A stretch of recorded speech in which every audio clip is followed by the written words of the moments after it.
हरे कृष्णा, राधे राधे। आज की वीडियो में आप श्रवण करने वाले हैं शनिवार व्रत की कथा। एक समय सभी नवग्रहों सूर्य, चंद्र, मंगल, बुध, बृहस्पति, शुक्र, शनि, राहु और केतु में विवाद छिड़ गया कि इनमें सबसे बड़ा कौन है। सभी आपस में लड़ने लगे और कोई निर्णय न होने पर देवराज इंद्र के पास निर्णय कराने पहुंचे। इंद्र से घबराया और इस निर्णय को देने में अपनी असमर्थता जताई, परंतु उन्होंने कहा कि इस समय पृथ्वी पर राजा विक्रमादित्य हैं, जो कि अति न्यायप्रिय हैं। वे ही इसका निर्णय कर सकते हैं। सभी ग्रह एक साथ राजा विक्रमादित्य के पास पहुंचे और अपना विवाद बताया, साथ ही निर्णय के लिए कहा। राजा इस समस्या से अति चिंतित हो उठे, क्योंकि वे जानते थे कि जिस किसी को भी छोटा बताया वही कुपित हो उठेगा।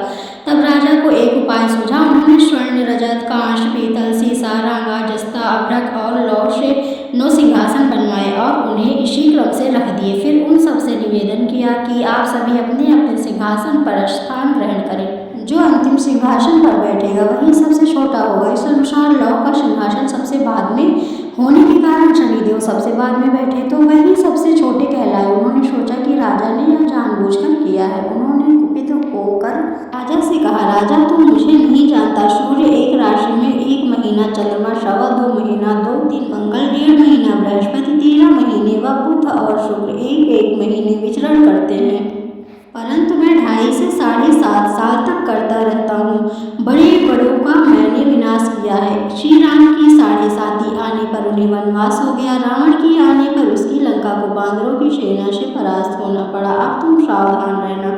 ऐसा कहकर कुपित होते हुए शनिदेव वहां से चले गए। अन्य देवता खुशी खुशी चले गए। कुछ समय बाद राजा की 7.5 आई। तब शनिदेव घोड़ों के सौदागर बनकर वहां आए। उनके साथ कई बढ़िया घोड़े थे। राजा ने यह समाचार सुन अपने अश्वपाल को अच्छे घोड़े खरीदने की आज्ञा दी। उसने कई अच्छे घोड़े खरीदे। वह एक सर्वोत्तम घोड़े को राजा को सवारी हेतु दिया। राजा ज्यों ही उस पर बैठा, वह घोड़ा सरपट वन की ओर भागा। भीषण वन में पहुंच वह अंतर्ध्यान हो गया और राजा भूखा प्यासा भटकता रहा। तब एक ग्वालिनी ने उसे पानी पिलाया। राजा ने प्रसन्न होकर उसे अपनी अंगूठी दी।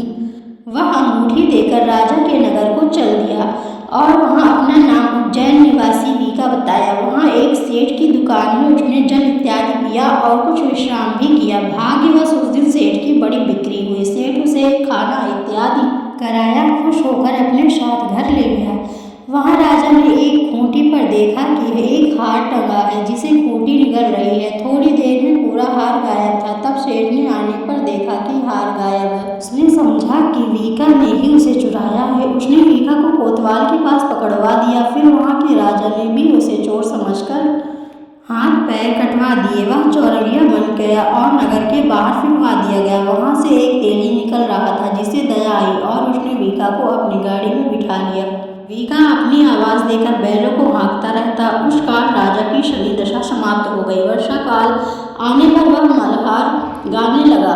तब वह जिस नगर में था, वहां की राजकुमारी मनभावनी को वह इतना भाया कि उसने मन ही मन प्रण कर लिया कि वह उस राग गाने वाले से ही विवाह करेगी। उसने दासी को ढूंढने भेजा। दासी ने बताया कि वह एक चौरंगिया है, परंतु राजकुमारी न मानी।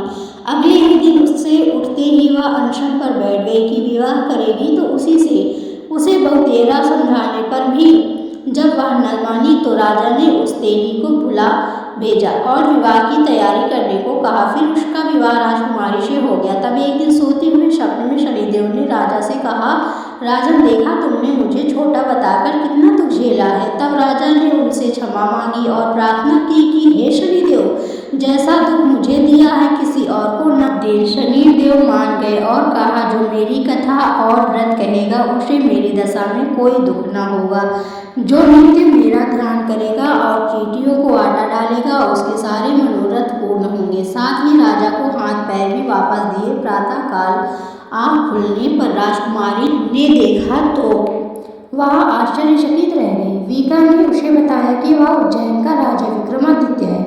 सभी अत्यंत प्रसन्न हुए। शेठ ने जब सुना तो वह पैरों पर गिरकर क्षमा मांगने लगा। राजा ने कहा कि वह तो शनिदेव का कोप था, इसमें किसी का कोई दोष नहीं। शेठ ने फिर भी निवेदन किया कि मुझे शांति तभी मिलेगी जब आप मेरे घर चलकर भोजन करेंगे। शेठ ने अपने घर नाना प्रकार के व्यंजनों से राजा का सत्कार किया। साथ ही सबने देखा कि जो खोटी हार निकल गई थी वही अब उसे उगल रही थी। शेख ने अनेक मोहरे देकर राजा का किया और अपनी कन्या श्री गौरी से पाणी ग्रहण का निवेदन किया। राजा ने सहर्ष स्वीकार कर लिया। कुछ समय पश्चात राजा अपनी दोनों रानियों मनभावनी और श्री गौरी को सभी उपहार सहित लेकर उज्जैन नगरी को चले। वहां पुरवासियों ने सीमा पर ही उनका स्वागत किया। सारे नगर में दीपमाला हुई व सबने खुशी मनाई। राजा ने घोषणा की कि मैंने शनिदेव को सबसे छोटा बताया था, जबकि असल में वही सर्वोपरि है। तब से सारे राज्य में शनिदेव की पूजा और कथा नियमित होने लगी। सारी प्रजा ने बहुत समय खुशी और आनंद के साथ बिताया। जो कोई शनिदेव की इस कथा को सुनता या पढ़ता है, उसके सारे दुख दूर हो जाते हैं। व्रत के दिन इस कथा को अवश्य पढ़ना चाहिए।